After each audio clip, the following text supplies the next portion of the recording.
El día de hoy hablaremos sobre hemorragia gastrointestinal superior no varicial. Mi nombre es Adriana Sánchez, residente del segundo año del posgrado de gastroenterología de la Ciudad Hospitalaria Dr. Enrique Tejera. La hemorragia gastrointestinal superior se define como la pérdida sanguínea provocada por una lesión situada en el tracto gastrointestinal en un punto localizado por encima del ángulo de Treis, ubicado en la unión duodeno-yeyunal. Esta es una condición clínica muy prevalente en el servicio de urgencia hospitalaria y gastroenterología. En cuanto a su epidemiología, representa entre el 7 al 8% del total de urgencias médicas, es la complicación del tracto gastrointestinal más frecuente y constituye una carga clínica y económica importante y con un gran número de admisión hospitalaria, sobre todo en pacientes de edad avanzada. La mortalidad global de la hemorragia gastrointestinal superior oscila entre el 2 al 10%, con una incidencia de 61 a 78 casos por cada 100.000 habitantes en Estados Unidos entre el año 2009 y el 2002. Es 1.5 a 2 veces más frecuentes que la hemorragia gastrointestinal o digestiva baja. En cuanto a su etiología, se clasifican en varicial y no varicial o no varicosa y varicosa, siendo la no varicial el 89% con mayor prevalencia. Dentro de estas causas no varicosas está la enfermedad acidopéctica, que abarca entre úlceras gástricas y duodenales. Es la causa más frecuente de hemorragia gastrointestinal superior, ocasionando hasta el 50% de las mismas. Entre las causas más frecuentes de estos pacientes con enfermedad ulceropéctica se encuentran las pacientes con infección por Helicobacter pylori o el uso prolongado de AINES, ya descritos en seminarios anteriores. Las úlceras por estrés son distintas a las pépticas y se forman en casos de enfermedad médica grave o tensión fisiológica. Su fisiopatología se relaciona con la hipoperfusión, que ocasiona vasoconstricción esplácnica. Se localiza más frecuente en el cuerpo gástrico y es frecuente en pacientes en unidad de cuidados intensivos. Las úlceras de Cameron es una causa rara de hemorragia gastrointestinal superior, alrededor del 4%. Su fisiopatología es de tipo mecánica, debido a la tracción constante de la mucosa en los pliegues gástricos cada vez que el estómago pasa por la hernia o el hiato herniario. La esofagitis erosiva, la principal causa es por reflujo gástrico, la enfermedad por reflujo gastroesofágico, también causas infecciosas, medicamentosas, radioterapia. Rara vez esta etiología causa hemorragias graves. El desgarro de Mallory-Weiss o el síndrome de Mallory-Weiss se caracteriza por una ruptura de la mucosa en la unión gastroesofágica, es causada por vómitos o arcadas persistentes, también tienen otras etiologías descritas en seminarios anteriores. Es causa entre el 5 al 15% de las hemorragias gastrointestinales superiores, tiene una remisión espontánea en la mayoría de los casos con una recurrencia del 0 al 7%. Lesiones vasculares es otra de las etiologías de la hemorragia gastrointestinales superiores no varicial, en donde causan entre el 5 al 10%. Estas son malformaciones arteriovenosas aisladas o lineales difusas, como la ectasia vascular del antro gástrico. Son formadas por un complejo entramado de arterias y venas conectadas entre sí por una o más fístulas. Se le llama nido al complejo vascular que carece de lecho capilar y por tanto el drenaje arterial va directamente a las venas. Se sabe que maneja un flujo sanguíneo de alta velocidad que causa dilatación de las venas de drenaje, que al final se pueden romper y causar la hemorragia. Las lesiones degenerativas de las vénulas submucosas también son alteraciones a nivel vascular que representan o presentan una hemorragia rápida, indolora e intermitente, recurrente hasta el 80% de los casos no tratados. Entre las ectasias vasculares se relacionan con diversos trastornos médicos, como son la insuficiencia renal crónica, valvulopatías cardíacas, insuficiencia cardíaca congestiva, telangiectasias hemorrágicas hereditarias o enfermedad von Willebrand. La lesión de Delafoe es otra lesión vascular. Se trata de un vaso aberrante que protruye a través de la mucosa sin que existe una úlcera subyacente. Esta lesión causa alrededor del 5% de los casos de la hemorragia gastrointestinal superior. Es muy común dentro de las hemorragias gastrointestinales superiores de origen oscuro. A menudo el sangrado es grave o recurrente. La localización más frecuente es en el cuerpo gástrico o en el fundus. del 75 al 95% se localiza dentro de los 6 centímetros posteriores de la unión gastroesofágica y su relación hombre-mujer es de 1 a 2. Las neoplasias es otra de las etiologías de las hemorragias gastrointestinales no variciales. Algunas neoplasias benignas y las malignas pueden sangrar, esto es debido al mayor suministro sanguíneo, los cuales se ulceran y producen hemorragia. También hay causas, dentro de las causas neoplásicas malignas está el SEA de esófago, gástrico o duodeno. Algunas de estas hemorragias o tumores malignos no pueden ser tratadas por técnicas endoscópicas ni por embolización vascular, los cuales van a requerir resección quirúrgica o radioterapia. Otras causas es la hemobilia, que es la hemorragia del tracto biliar hacia el duodeno, causada por traumatismo, tumores malignos, colelitiasis, enfermedades inflamatorias calculosas, trastornos vasculares. La hemorragia pancreática, que es la hemorragia a través del conducto pancreático, causada por pancreatitis crónica, pseudoquiste pancreático, cáncer, aneurisma o traumatismo. Otra de las causas es la fístula aortoentérica, es ocasionada en ocasiones una complicación tardía, una operación por injerto aórtico, por lo general abarca la tercera y la cuarta porción del duodeno en el 80% de los casos. En algunos casos se dificulta diagnosticarla porque rara vez se puede observarse el injerto de erosión a la pared intestinal. La mortalidad es del 30 al 85%. En cuanto a la presentación clínica, ante un paciente con una sospecha de hemorragia digestiva superior o hemorragia gastrointestinal superior, se debe llevar a cabo un examen inicial con una historia clínica exhaustiva, anamnesia, examen físico, evaluación analítica elemental, que nos permitan asegurar el cumplimiento de 3 principios básicos: confirmar la presencia de la hemorragia, evaluar la magnitud del sangrado y comprobar si esta hemorragia persiste activa. Dentro de las presentaciones clínicas, las principales es la hematemesis y melena. En cuanto a la hemorragia gastrointestinal superior, la melena requiere de una extravasación de al menos 60 a 100 cc de sangre en el tubo digestivo alto. El color de las heces no siempre es un indicador fiable del origen de la hemorragia, porque la melena puede aparecer en hemorragias procedentes del intestino delgado o de colon derecho, especialmente si existe un tránsito lento. A su vez, también puede presentarse como hematoquexia o rectorragia en casos de hemorragias digestivas masivas de al menos 1000 cc, generalmente asociadas a un tránsito rápido o a la presencia de una hemicolectomía derecha. Hay factores de mal pronóstico como la edad, mayores de 65 años, que inicia la hemorragia intrahospitalaria, comorbilidades, shock, sangre fresca a través de la sonda nasogástrica, coagulopatías, requerimientos de múltiples transfusiones. La ubicación de las úlceras están ubicadas en la pared posterior del duodeno, que tiene difícil manejo endoscópico o difícil localización endoscópica. En la parte superior de la curvatura menor, hallazgos endoscópicos de una arteria sangrante o un vaso sanguíneo visible, son criterios de mal pronóstico. El diagnóstico lo vamos a hacer a través de la anamnesis. Debe ser exhaustiva, recoger antecedentes de úlcera péptica previa, clínica de enfermedad por reflujo gastroesofágico, disfagia, vómitos, pérdida de peso, cirugías gastrointestinales previas, tratamientos con quimioterapias, medicamentos, uso de AINES, alguna discrasia sanguínea o enfermedades sistémicas. El examen físico nos va a determinar el estado hemodinámico del paciente, si persiste taquicárdico en reposo, hipotensión ortostática, frialdad de extremidades, palidez, alteraciones del estado neurológico, alteraciones de ríos hidroaéreos, dolor abdominal. La realización del tacto rectal es importante para evidenciar la actividad del sangrado o la presentación clínica.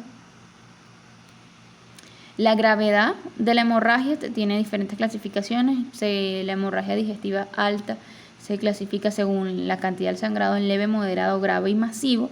Leve, entre los síntomas son aquellos pacientes que son asintomáticos, tienen constantes vitales normales, indica una pérdida de hasta un 10% de la volemia circulante.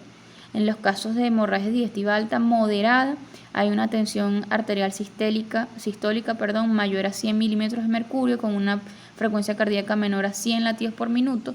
Hay discreta vasoconstricción periférica, signos posturales positivos, y hay una pérdida entre el 10 al 25% de la volemia. En los casos de la hemorragia grave, la presión arterial sistólica es menor a 100. La frecuencia cardíaca se mantiene entre 100 y 20 latidos por minuto, está taquipneico y hay intensa vasoconstricción periférica. Hay alteraciones del estado neurológico, puede presentar oliguria, signos de posturales positivos, hay una pérdida entre el 25 y el 35% de la volemia.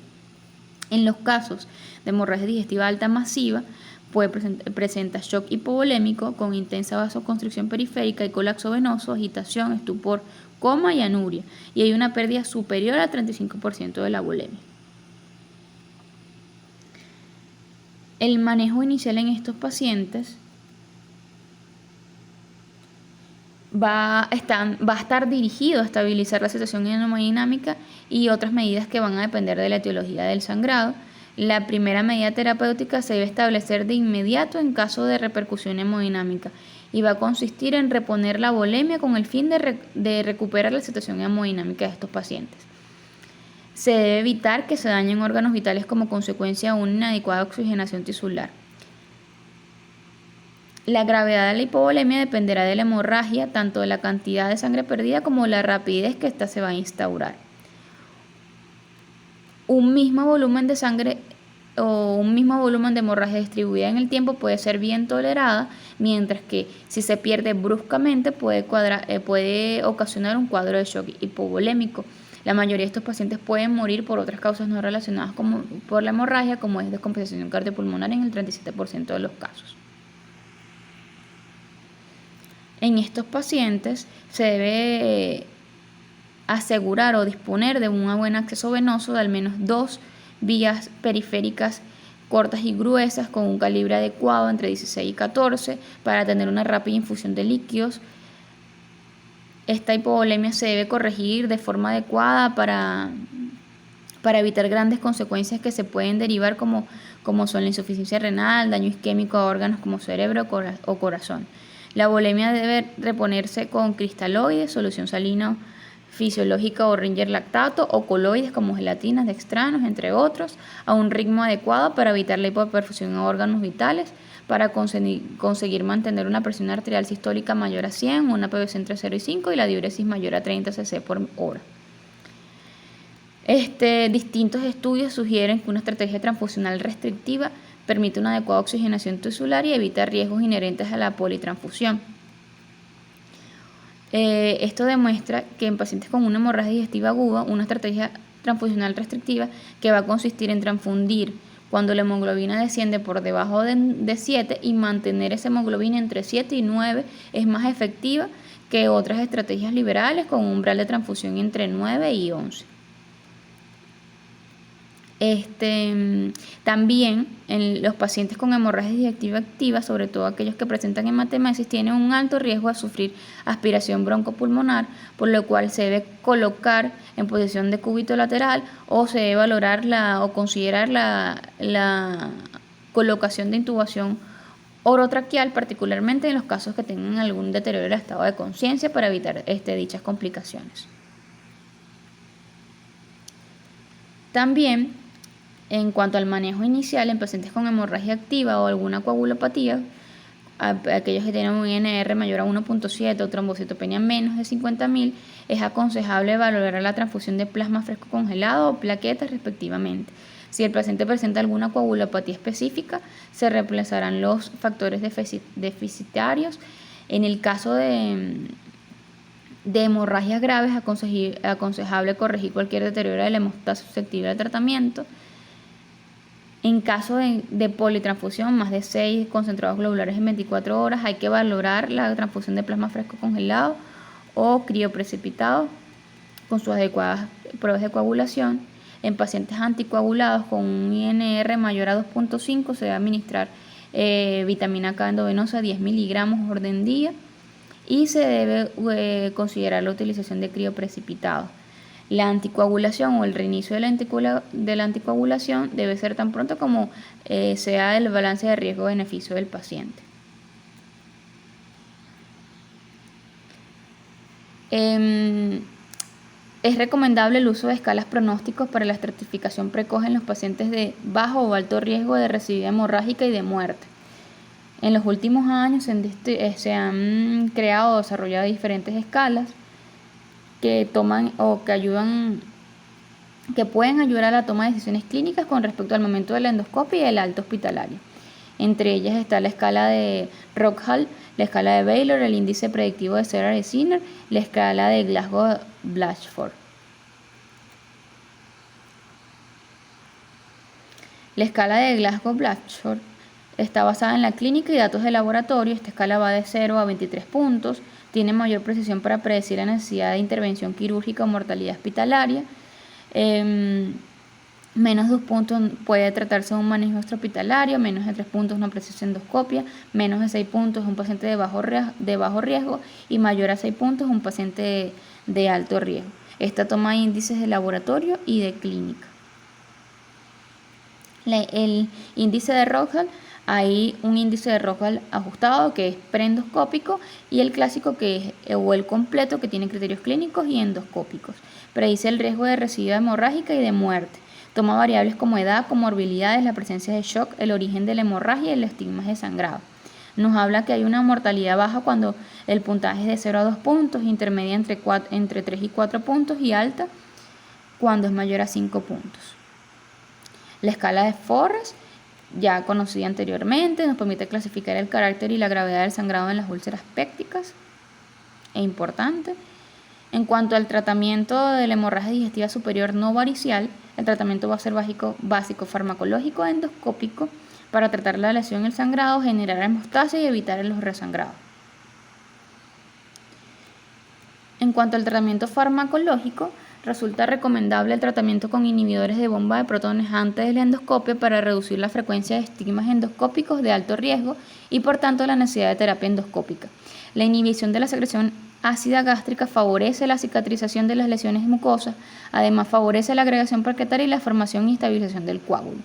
Se estima que para optimizar la hemostasia se debe mantener un pH intragástrico mayor a 4 o mejor, mayor a 6 de forma sostenida, lo cual se puede conseguir con dosis altas de inhibidores de bomba de protones.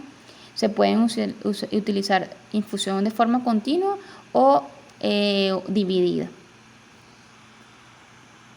Este tratamiento debe prolongarse a dosis altas durante 72 horas, que es el periodo donde se produce la mayoría de las residuas hemorrágicas. Aquí está un estudio realizado en el 2014 en Estados Unidos, donde compara las dos terapéuticas intermitente o infusión para el tratamiento de sangrados ulcerosos, donde establecen que la terapia con inhibidores de IBP de forma intermitente es comparable con la infusión continua en pacientes con alto riesgo de sangrado endoscópico, tratados endoscópicamente por úlceras. La indicación de IBP es de 8-80 miligramos en orden STAT con una infusión continua de 8 miligramos hora de 24 a 72 horas o la dosis intermitente que es de 40 miligramos 2 veces al día. Dentro de otros tratamientos pero que no se ha demostrado la utilidad, es el empleo sistemático de agentes procinéticos antes de la endoscopia. Se ha sugerido que la eritromicina, que actúa como un agonista de los receptores de amotilina con propiedades procinéticas, administrada en una dosis de 250 miligramos endovenosa de 30 a 45 minutos antes de la endoscopia, puede facilitar la evacuación de los restos hemáticos y mejora notablemente la visibilidad y la calidad del examen endoscópico.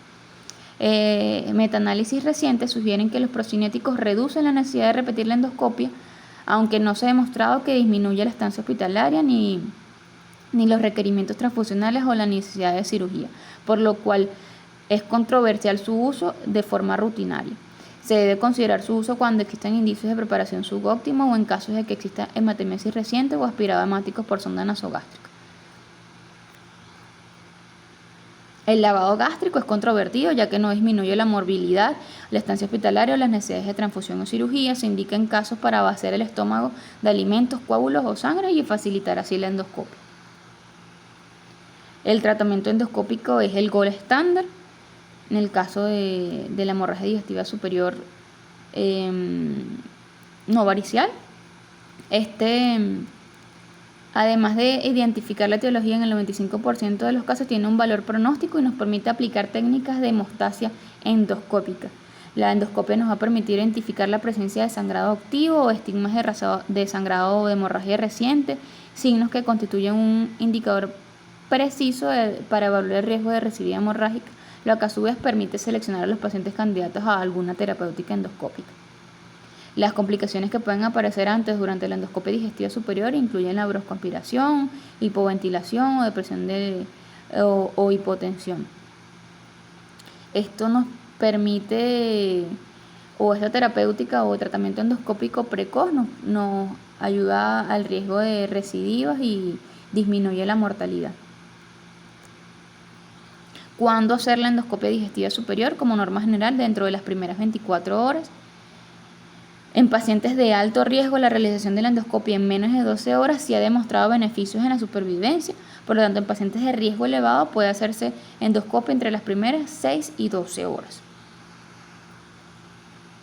El tratamiento endoscópico: en la actualidad se dispone de diferentes técnicas de hemostasia endoscópica que incluyen básicamente técnicas de inyección, procedimientos térmicos de contacto o de no contacto, procedimientos mecánicos o agentes hemostáticos tópicos. El principal mecanismo por el que actúan los distintos métodos de tratamiento endoscópico consiste en un efecto ocasionado sobre los tejidos, ya sea químico, térmico o mecánico, que acabarán originando la formación de un trombo que va a ocluir el punto de sangrado en la pared vascular. También la inducción de vasoconstricción, principalmente la inyección de adrenalina y el edema que comprime el vaso sangrante, contribuye a obtener la hemostasia adecuada. Para evitar complicaciones es importante que el efecto del tratamiento quede confinado selectivamente al lugar de la acción y que no afecte a otras capas de la pared gastrointestinal. Dentro de los tratamientos se encuentran los agentes inyectables. La principal es la adrenalina, que promueve la hemostasia inicial a través de vasoconstricción, compresión, pretaponamiento local y activación de plaquetas. Se debe combinar con una segunda modalidad de tratamiento endoscópico, está establecido ya según diferentes metaanálisis. Se pueden utilizar otras medidas como alcohol, como agentes esclerosantes, adhesivos inyectables como cianocrilato, fibrina o trombina, que inducen a la trombosis a través de la lesión tisular directa. La dosis, la más usada, la que tenemos en el servicio, la epinefrina, va diluida en una solución salina en una proporción de 1 en 10.000. Se indican bolos de 0.5 a 1 en los 4 cuadrantes alrededor de la estima de alto riesgo.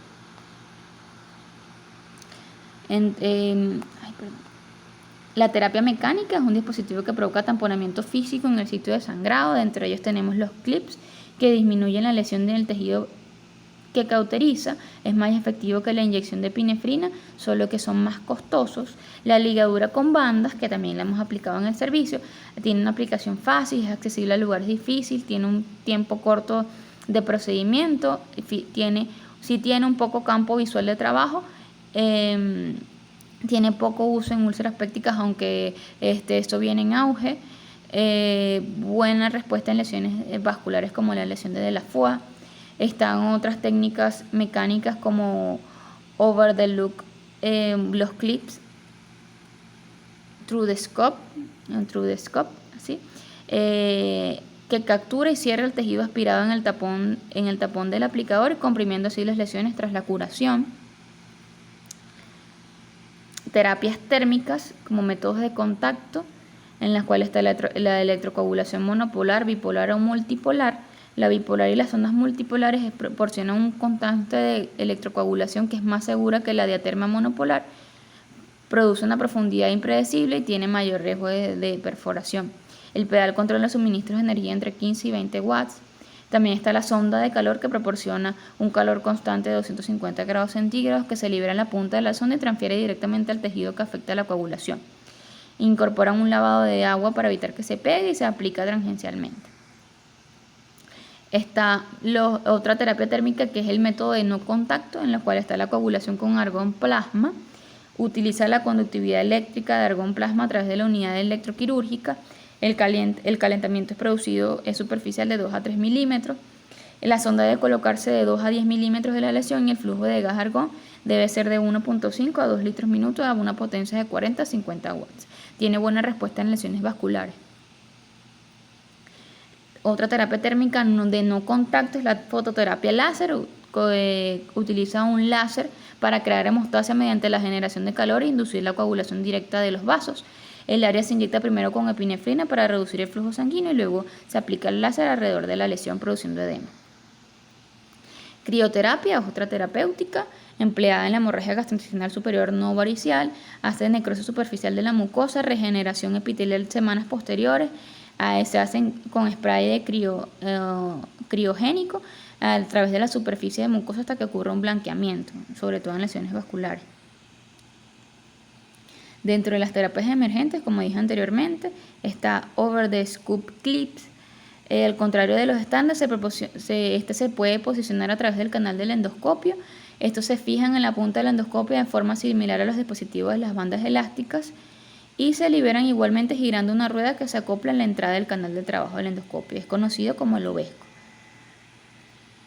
Aquí vemos una lesión en el canal pilórico con un vaso visible y aquí vemos después de la colocación del ovesco, del clip a través del ovesco. Otra terapia es el padlock click, que es otro tipo de over the scoop clip recientemente aprobado, cuya guía de liberación se sitúa al lado de la endoscopia, por lo cual al no utilizar el canal de trabajo se consigue una succión más eficaz en la zona a tratar en el interior del capuchón y permite el paso de otros accesorios y una mejor aspiración de sangre y secreciones. Su uso clínico es limitado, sin embargo está en gran auge. También hablamos de terapias criogénicas con terapia en spray flexible, que con aplicación de crioterapia y la formación de hielo sobre la mucosa gástrica tras su aplicación. Tenemos el uso de polvos hemostáticos o hemospray. Es un polvo hemostático que coagula en contacto con la humedad formando una barrera mecánica, pero también promueve la agregación plaquetaria y la activación de factores de coagulación. Solo se adhiere en hemorragias activas. El catéter debe mantenerse a 1 a 2 centímetros de la lesión y se usa como rescate, dando tiempo para pensar y actuar de forma adecuada. Aquí está las diferentes uso de este hemospray, como hace agregación plaquetaria y la formación de factores de coagulación para la formación del coágulo. El second look o la segunda endoscopia, como se llama, esta no se recomienda de forma rutinaria, es considerada en pacientes de alto riesgo de resangrado o recidiva que presentan inestabilidad hemodinámica, en descenso brusco de la hemoglobina mayor a 2 gramos en menos de 12 horas, sangrado activo, úlceras de gran tamaño, úlceras con localización en grandes vasos arteriales. Tiene, a pesar de que no es de forma rutinaria, pero puede indicarse en estos casos.